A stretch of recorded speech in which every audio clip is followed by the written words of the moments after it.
nearby enemies each turn. It's basically like the Blinding Aurora, but you're just increasing the damage and getting no heal. So, it's a trap. Like the name, pretty funny name. Instantly destroy an obstacle and dealing 5 damage to everything nearby. It's more like a self-destruct or a last resort on an obstacle, like the freezing pillar or like the lava front right here, which is, again, is another obstacle, and we'll get to that in a minute, but it's basically like if you're setting off an obstacle, if you want to just set a trap, there it is. It's a trap.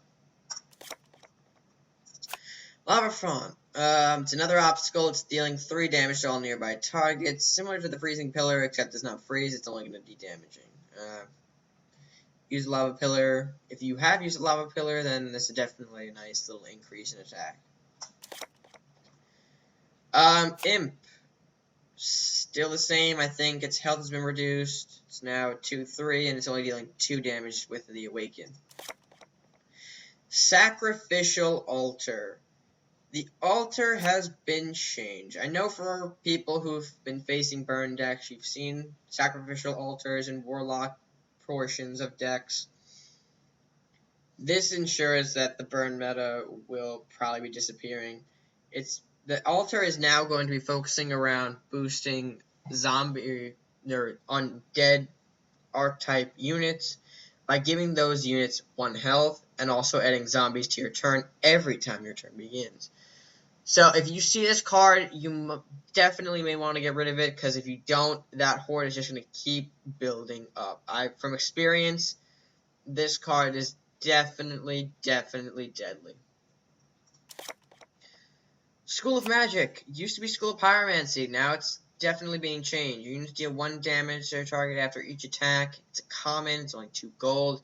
I would say this is definitely just a debuffed School of Pyromancy. That's really all I got on that one. Eye of Dominion. Construct. Awaken. Gain 5 attack. It's basically like a bigger, better Eye of Flame. Now, if you've played Mono Warlock, you might have the satisfaction of ending a game with the Eye of Flame. You place it down in the middle of the map. You shoot it for 9 attack, and the castle goes down. The Eye of Dominion is basically like that, but you have to have it survive for voice crack. You have to have it survive for a turn. It's a construct. Its Awaken is gaining +5 attack, and I would say this card is going to be used in Awaken decks most likely because of its ability. Army of the Damned, similar to that Ship of the Damned thing, you're adding 3 zombies into your hand. You'll see that with Horde decks, and you may want to be careful of it. That's really all I gotta say about this card. Incinerate has not changed. Infernal Furnace. Chase, you want to handle the Infernal Furnace?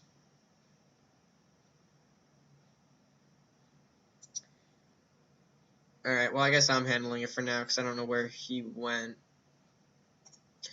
But, regardless, the Infernal Furnace, deal 5 damage to a random enemy when played, and deal 1 damage to a random enemy when your turn begins.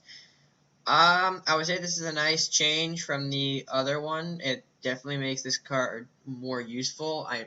Back as the Incinerator, this card only used to deal 1 damage to every enemy when your unit died. Now, this is probably, you're going to be seeing this a lot more.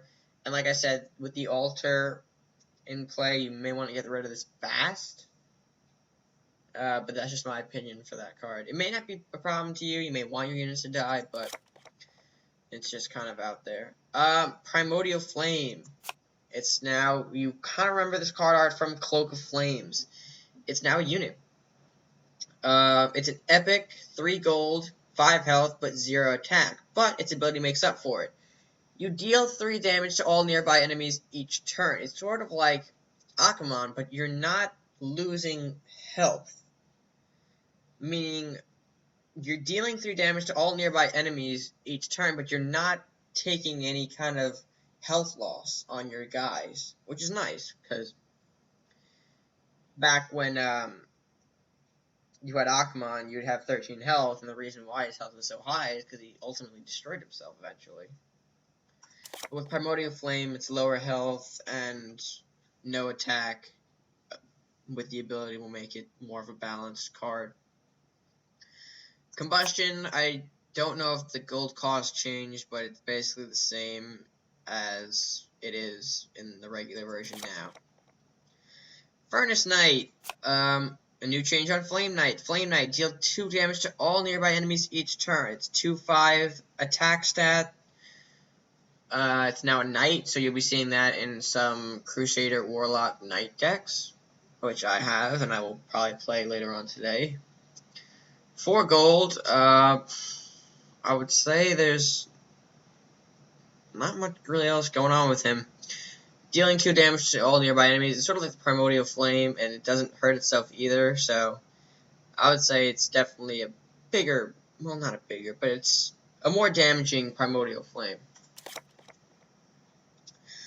Alright, moving on to Molten Pillar. Molten Pillar, it's an obstacle. It used to be Tower of Fire. This card has been changed also dramatically. Dealing 1 damage to all nearby targets in each turn, but when destroyed, it deals 5 damage to nearby targets. So if you destroy this thing, it's basically going to self-destruct in your face. So if you're trying to get rid of units, I would say try to avoid having more than 2 by it when it explodes.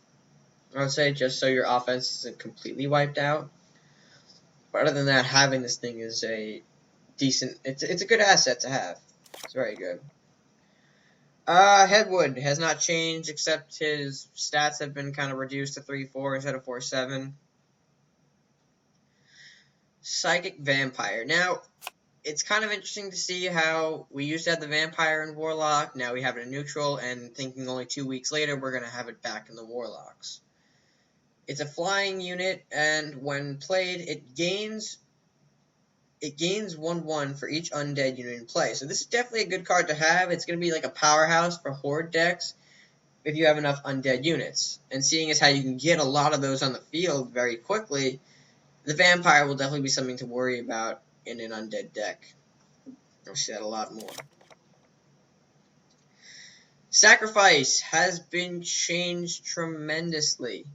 It has cost now. It's 4 gold. You're still sacrificing a unit, but you're dealing 7 damage to a random enemy. Now, I don't know if that includes Castle. I haven't seen it hit Castle so far, but it definitely is a way to stop this burn meta, because from what I've had with experience with these burn decks, I use Sacrifice to set off a Mark of Detonation, which I know can be frustrating for people who are my opponents, but it works.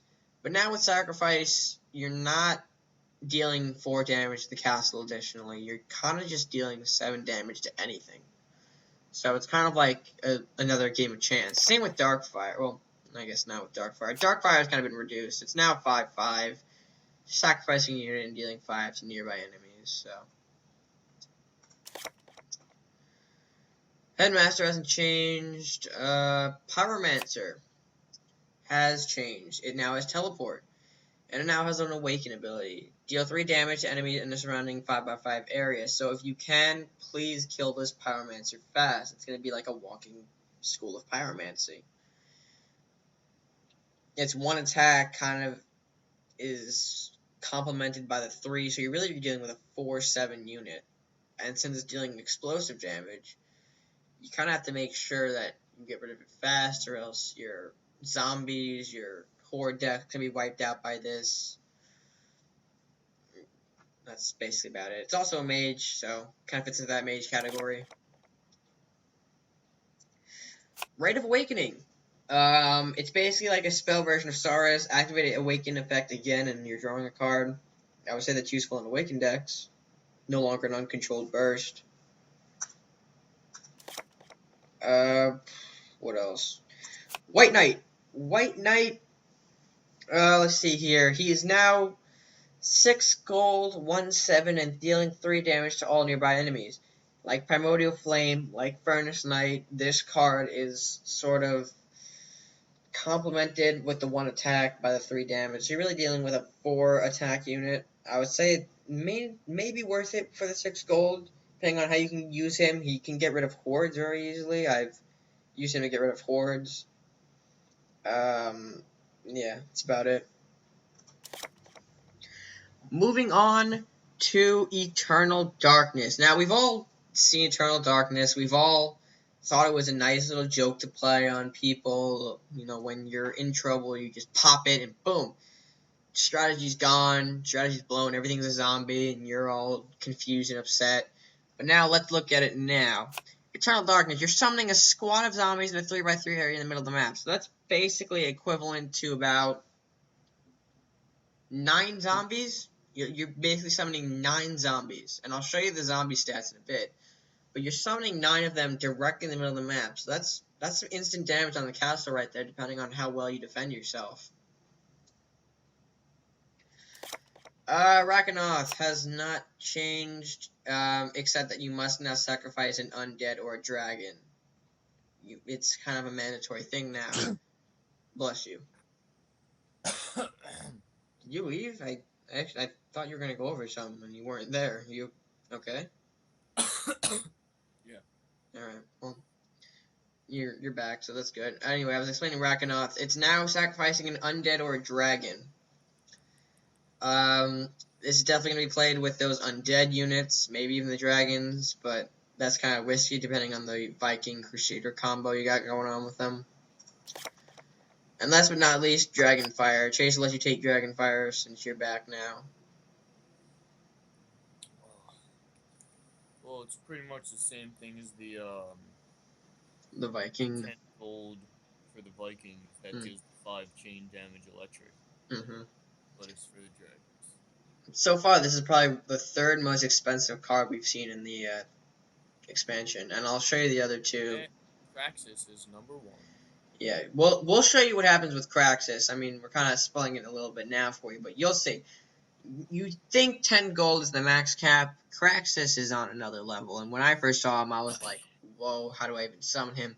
But I learned, and I'll show you why in a minute. Anyway, that's it for the Warlocks. We're moving on to Ninjas now. Ninjas have gotten lots of different changes, and of course, if you have been paying attention and you've been asking yourself, what's this true stealth? You've heard from some of the other people playing the beta that true stealth is, or maybe you haven't heard, this new stealth is making monsters completely invisible to you. So, say if me and Chase are in a battle and he disguises, he puts our first card here, disguise, giving a unit just stealth, I won't be able to see him. He's completely invisible to me. I don't know where he is. I don't know where he's going to strike. And I built a stealth deck, and I'll kind of demonstrate that a bit. But it's going to be a scary mechanic to work with. Lunge, I think he got a buff. That's really all I can say about this. It's getting 3 attack. Maybe. Other than that, Lunge hasn't really changed. Ninja Training has changed, though. Draw a card. If it's a unit card, it costs 3 less. It's changing from that ability where you're just boosting units a bunch. That's kind of being thrown away too. This Ninja Training used to be one of those cards that you could just put on units and they keep gaining attack, but that's going to stop. Your Ninja Training, you're only going to draw a card, and if it's a unit card, it costs 3 less. I would think that's useful if you need an early game unit, or maybe even a late game unit early. But who knows. Now, Secret Technique. Here's where the Viking focus spells come in, which is why I'm thinking Ninja Viking is a good focus spell combo. You're adding a random focus spell to your hand. Now, that can be from any sort of faction, but it shows that ninjas are going to be another primary faction for another archetype, which is focus spells. They're not really an archetype, but they have a lot of support in this expansion and a lot of support overall now, so it definitely is a good card to see.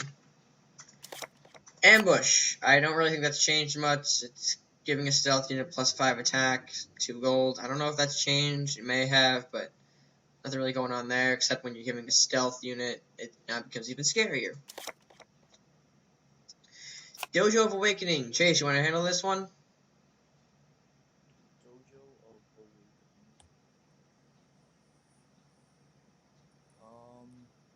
I can't find it. Ninjas? 2 gold? I don't see it. Maybe you haven't built it yet.